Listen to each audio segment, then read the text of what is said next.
আরে আমার হাবিব, আপনাকে নির্দেশ দিলাম মানে আপনার উম্মতকে নির্দেশ দিলাম, কিয়ামত পর্যন্ত আপনার উম্মত যেন 3 শ্রেণীর মানুষের সাথে নাম এসে, কয় শ্রেণী?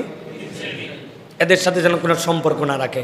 1 নম্বর, মান আগফালনা কলবাহ, যেই মানুষেরা আল্লাহ রাব্বুল আলামিনের জিকির থেকে নিজেদের অন্তরকে দূরে সরাই ফেলছে, গাফেল বানাই ফেলছে।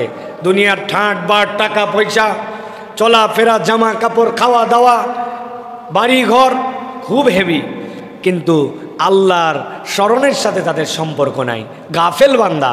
রসুল আপনাকেই কেবল নির্দেশ দেওয়া হলো না, আপনার উম্মতকেও দায়িত্ব দেওয়া হলো এই গাফেল বান্দাদের সাথে তাদের যেন কোনো দোস্তি না থাকে, তাদের যেন সম্পর্ক না থাকে, তারা এড়াই চলবে এদেরকে।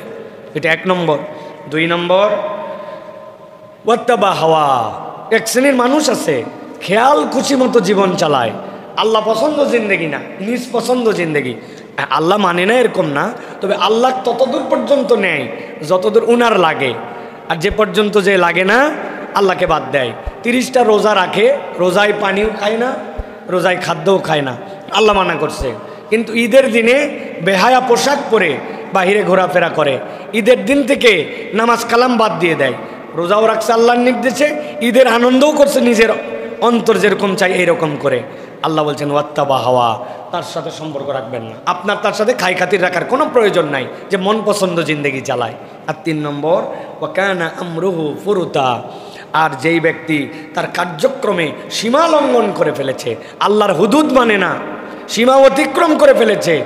আল্লাহ তাকে একটা বাউন্ডারি দিয়েছিলেন, আল্লাহর বাউন্ডারির মধ্যে সে থাকে নাই, তার পয়সা দরকার, এখন সেটা সুদে নাকি সুদে না এই বিবেচনা করার সময় নাই, আল্লাহর সীমা অতিক্রম করে চলে গেছে সে, তার টাকা দরকার, ধার নিয়ে নিছে সুদে। কামাই রোজগারের জন্য কিছু কথা বললে কামাই রোজগার বাড়বে, এই জন্য হালাল হারামের বিবেচনা করে নাই, হারাম ব্যবসায় নিমজ্জিত হয়েছে, মিথ্যা কথা বলতে শুরু করে, ধোঁকা দিতে, প্রতারণা করতে কোনো রকম তার কুণ্ঠিত হয় না, সীমা লঙ্ঘনকারী। আল্লাহ বলছেন এর সাথে সম্পর্ক থাকবে না, মন পছন্দ জিন্দেগি যাপনকারী সম্পর্ক থাকবে না। আর 3 নম্বর, যারা নিজের হৃদয়কে আল্লাহ ভীরুতা থেকে গাফেল বানাই দিয়েছে, তাদের সাথে আপনার কোনো সম্পর্ক থাকবে না। আল্লাহ রাব্বুল আমিন নবীকে এর আগেই বলে দিয়েছেন যে আপনার উম্মতকে এটাও বলে রাখেন, ওয়ালান তাজিদা মিন দুনিহি মুলতাহাদা, বান্দা তুমি কি মনে করো আল্লাহ ছাড়া তোমাকে কেউ আশ্রয় দিতে পারে? তুমি তোমার দুনিয়ার জিন্দেগির জন্য আল্লাহর আশ্রয়হীন হয়ে যেও না।